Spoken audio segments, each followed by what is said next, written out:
What is your earliest money block? I was saying here, just got out of class.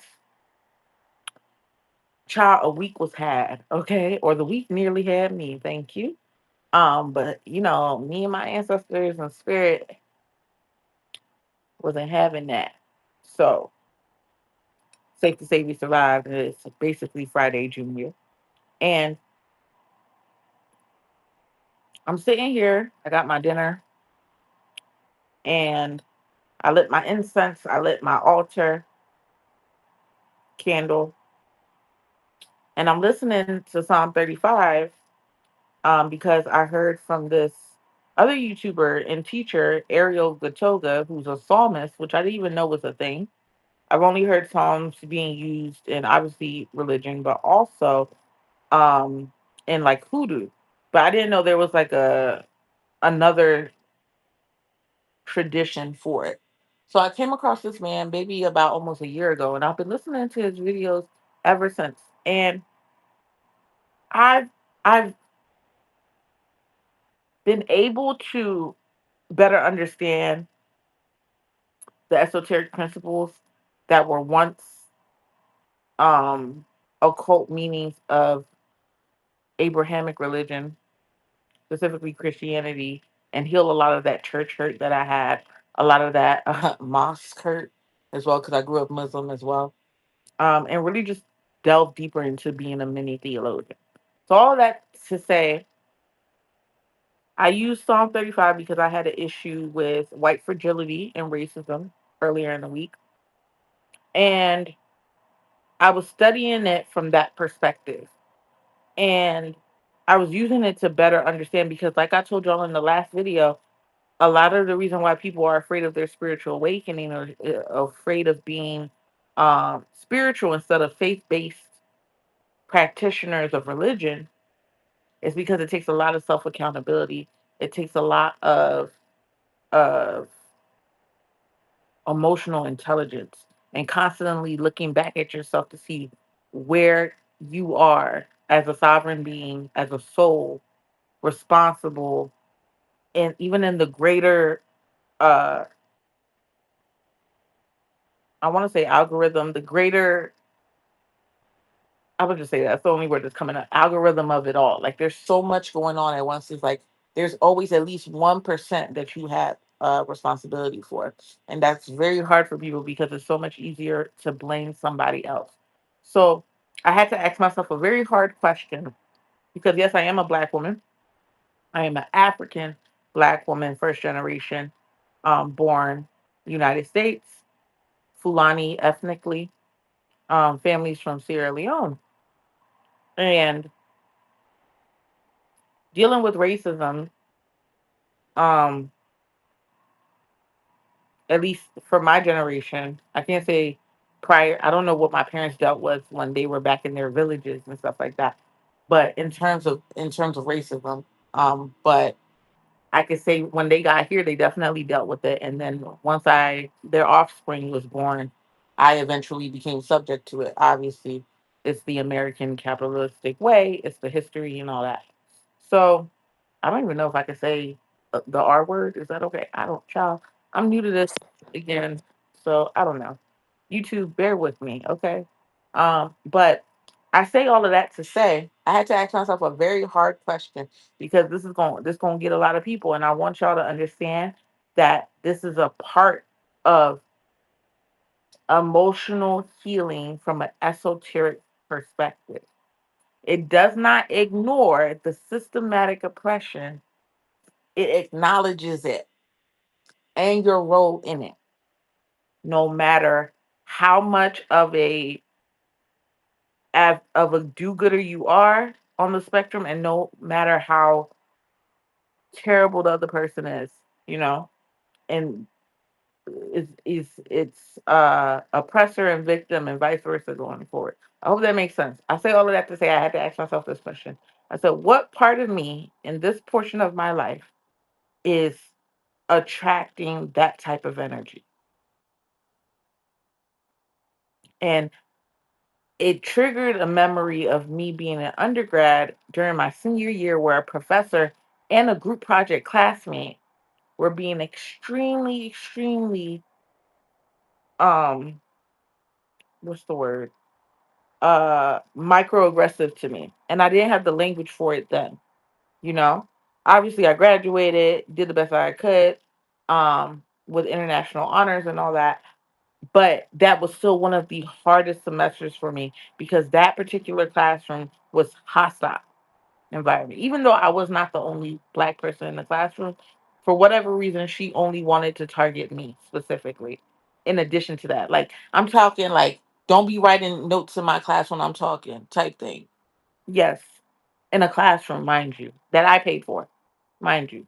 So there was that, you know. So that triggered that memory, and I said, shit, I haven't thought about that in years, you know.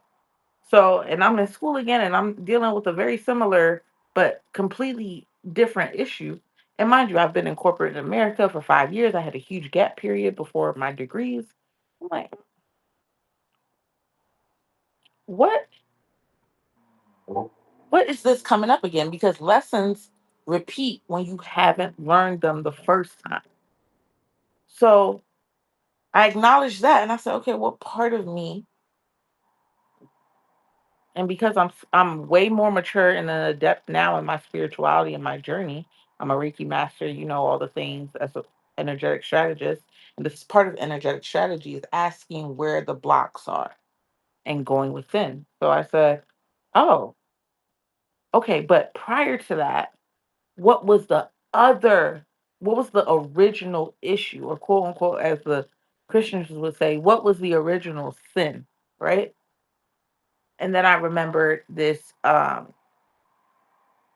I'm gonna get to the money part in a second, but I feel like this part is important too. I had to ask myself, when was I introduced to my first experience of being othered as a black girl, as a black woman? Like, what was my excuse? I mean, not my excuse, my experience. Um, that made me realize I was completely different, and it always happens in early childhood, which is what I'm also learning in my human development class that I'm taking, learning about the different stages of life developmentally.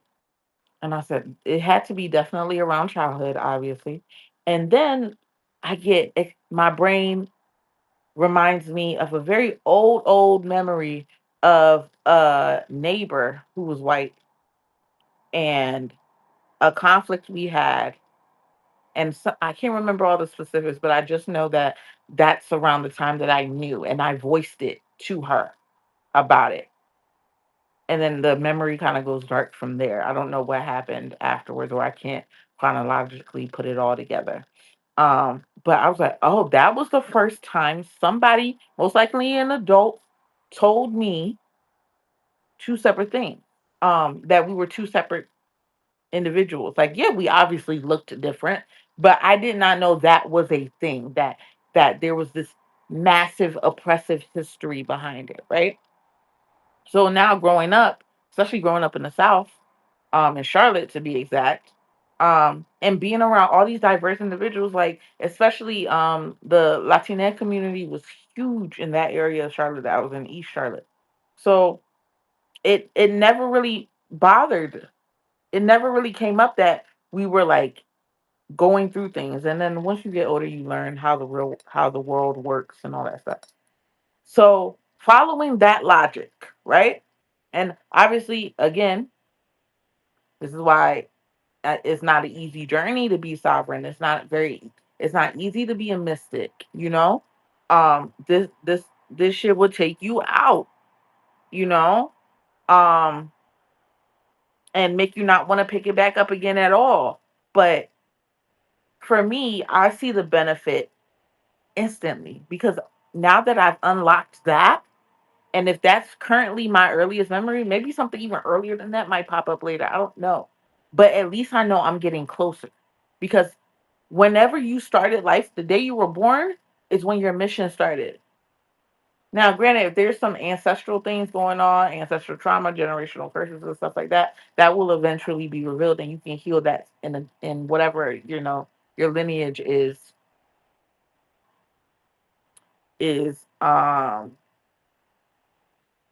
directed to. But find sticking with that logic of what is the earliest time I started dealing with this. Now let's switch to the money topic of it, right? So I'm listening to Psalm 35, and I'm over here like, okay, how are we gonna make it work until the next blessing? Because I'm currently in between blessings. I'm not gonna go into too much details. But I will say that I got laid off in when did I get laid off? I got laid off technically in April, but it didn't officially hit until June. And it was like as soon as school got officialized, my layoff happened. And I thought I was going to be able to rebound a lot quicker than I have. It's been almost 9 months. So that's another thing where, I feel like spirit's calling me to be very vulnerable and honest with y'all. That's not always my strong suit, especially over these last few years. But I will say that, um, how am I going to make it to such and such? And then I had to like catch myself and be like, it's not about the how. Like I've been homeless twice. A few years ago. Prior to that, I was homeless during the pandemic, and I made it out. And I'm gonna keep doing the same thing that got me out of that. I'm gonna keep trusting and moving in alignment with spirit. That's always what's gotten me everything that I have right now, everything that I'm doing now, and I'm seeing a lot of compounding interest on all the hard things that I've done in the past start being paid off now. So I'm like, okay, clearly I'm being tested. Clearly I'm being tested if I'm in a similar situation. And if it wasn't for that experience with the race, with the ace, let's call the aces situation or the fragility situation, then I wouldn't have even had this download. And it's like all the things that seem terrible, bad, and hard. And it's not even the fact. Let me tell y'all something. That whole fragility situation that happened, and I'm not going to get into all the details of exactly it because we could literally be here all day. But one day I will share the story. Um, is that what comes off as perceived to be terrible, bad, might be your biggest and bestest blessing to date. It might be your biggest flex. So I think about that a lot and extreme gratitude about that because now that I'm thinking, I'm like, okay, if I can apply it to that situation, you know, how else can I apply it to the other situations that I'm currently dealing with that are currently resolving themselves, but they are taking such a long time because in the 3D manifestations take a while, and I've done all the things. So I'm looking at the block and I'm like, okay, what's the money block? What was my earliest money block? And what's the most the main negative limiting the main limiting belief that I have toward finances and money. I'm gonna share a little story again. So listen for the formula, okay? So I'm thinking it's like, and I keep hearing my inner child say, "Oh, um, you don't know how to spend money well. You always spending money and you don't know how to save it. You don't keep up with it." I'm like, okay, whose voice is that? Who told you that? Because you got that from somewhere. So I'm like, okay, what's memory? Mind you, I'm eating. I'm thinking about 20 other things. I got ADHD. So then I'm like, what is the original memory of that? In my third eye, I get a memory of going to this local amusement park. I wish I could remember it because it's that wooden. If you're from Philly, it's that wooden park. It's a Clement Park, Clement Park, something like that. It's not like a Six Flags. It's not like a Dorney Park. It's only for PA type of amusement park. Everybody and their mama go there or used to go there, child. I went with I think my siblings and whatever club we were in, like organization, school group we were in, went. My mom at the time gives me money for me to go and spend on the amusement trip, right? So I'm thinking, okay, this is money I can spend and have do up do whatever, right? Mind you, they already gave us a free meal pass, but we could have like snacks and things like that with our own money and like toys and whatever games we want to play, whatever. So I think I was even there with my cousins too. Anyway, that's not the main point. But I'm over here and I'm going through the motions. I'm having a banging all the time. I give me a cute little like uh plushy tiger, and I get me one of them icy drawings. But then you get yourself the park cup so you can get your free refill, and like I'm doing all of that. And I can't remember what it was, how much she gave me, but I remember it being like a full bill, so it could have been a 50 or a 20 or something like that. And that was back then. This was like I think I had just started living with my mom at that time, so it had to be like 2008, 2009, around there, just before 2010 for sure. So I go, I have a bang up job. I bang up time. I'm turning up, I'm having fun with my friends. We come home, everything's cool, everything's Gucci. We know we winding down for the night, and my mom comes up to me. My mom comes up to me and says, Nima, the money that my first name is Nima. And she's like, "Oh, the money that I gave you for your trip, how much did you spend?" And I was like, "Oh, I spent all of it." And y'all, first off, let's pause that. Y'all know how amusement park prices are. My mom knows it as well. Just keep in mind, this is the mother that I have. But y'all know how it is. Their prices are 20 times whatever it is on the actual corner store, right? So not till I'm like, oh, I think I was like washing dishes or something like that. I don't know what I was doing. I just remember being like still in my amusement park clothes, and she had me doing something. And she's like, comes over to me, so you spend all the money. I was like, yeah, you gave me the money to go for the amusement park. Oh, but you wasn't supposed to spend all of it. You supposed to bring money back. I was like, but you didn't tell me that. Oh, when I say I got yelled at, cursed at, all the things that you don't know how to spend money. You don't know how to save your money. Da, da, da. But I'm like, you legitimately, mind you, I think my first year really living with her because I lived with my dad prior to that, and you don't know how to save money. You don't know, da, da, da. Mind you, I went from a very cheapskate dad to a mom that did not mind spending her money, but was also very cheapskate in her own way too. So I'm so confused. I'm genuinely confused. And she's berating me and she's yelling at me and she did that. And then my aunts are around and they're yelling. And oh, I remember now. Yeah. So my cousin brought back like $5 or something like that. I think that's what it was. And she gave it to her mom for safekeeping. And first of all, if you know African parents, I mean, I say all of them, but if you ever give your parents money to hold for you, just know that money's not there. Okay. So I don't know if she was ever really, but also my mom is extreme. She's a narcissist. So there's that. Obviously, I didn't have the language for it at that time, but I knew something was off.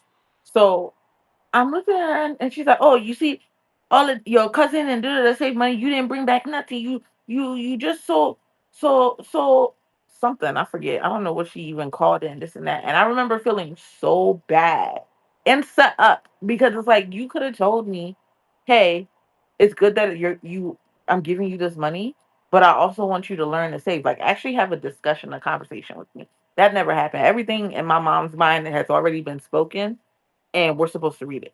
It's the ether thing, whatever she got going on, right? So, um, and yes, currently I am very much estranged from my mother at the making of this video. Because it's that type of behavior that led to some other things. But anyway, we can get into that way later down the line. But I shared this story with you because I'm like, oh, now in my big age, I'm 31. I literally turned 31 last Tuesday. At my big age now, I'm realizing like, oh, that was then. Like I had already dealt with some money truths and things like that from my dad's side, But I couldn't at that time. I guess I just had to deal with whatever was going on with my dad. And that's another thing. This whole spiritual journey is a self-paced, spiritually paced thing. You can't rush it because sometimes you're not ready for those truths to come down when they come down, you know? And I feel like I'm far more prepared now than I was back then when I was looking for them, you know? And they definitely come to you. When you're able to formulate and articulate the right questions, they will come to you, you know? And you have the resources to support yourself during that healing process. But that's how I felt, you know. I was like, okay, so that was just her, another one of her many thousand and hundred whatever ways of her manipulating me, you know. And I didn't have the language for it at that time. So it's like how. So I had to ask myself. I said, so how can you be bad at money?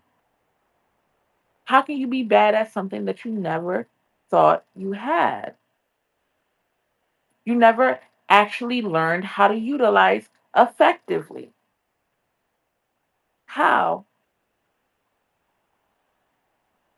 And when I think about it like that, I'm like, mind you, I've worked in finance.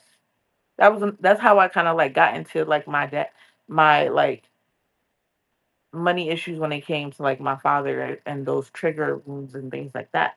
Oh, okay. So now that the mother wounds are coming up, I'm like, oh, okay, interesting. I'm not judging it.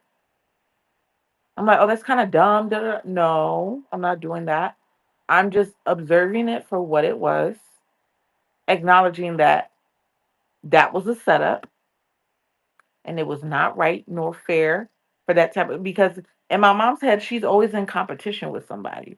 So for her to make this point out this difference between me and my cousin, when really it was me, it was her and my aunt. Oh, look at my how good my kid is. They brought me $5 back.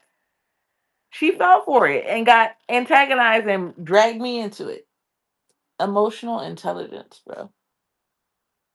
You know? So, all of that to say, I could take that now, journal it, process it, let it be free, and know that, and comfort the that version of myself and say, that wasn't your fault. You had fun when you went to the amusement park. The whole point of that trip was for you to enjoy yourself. And the intention met the impact. Did you not have a great time? Yes, yes, I did. Did you get the plushie and the drink and the juice and you got to have fun? Yep. Did you come home safely? Yes. Will you be going to the park again pretty soon? And eventually we did. Yes. So whatever confusion was going on with the adults had nothing to do with you. You were doing exactly what you needed to do. You were using the money as a tool, as a resource for your fun. That was the entire intention. Because honestly, if we go back to the logic of it, why would the money be have been handed to you?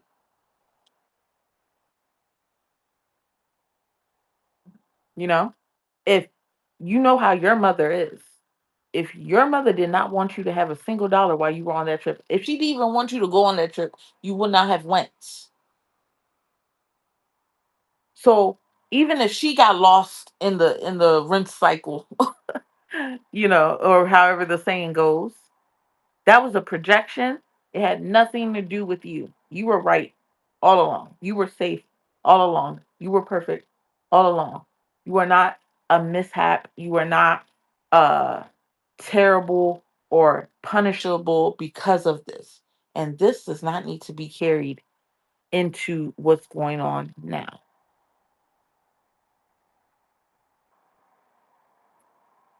Yeah. Wow.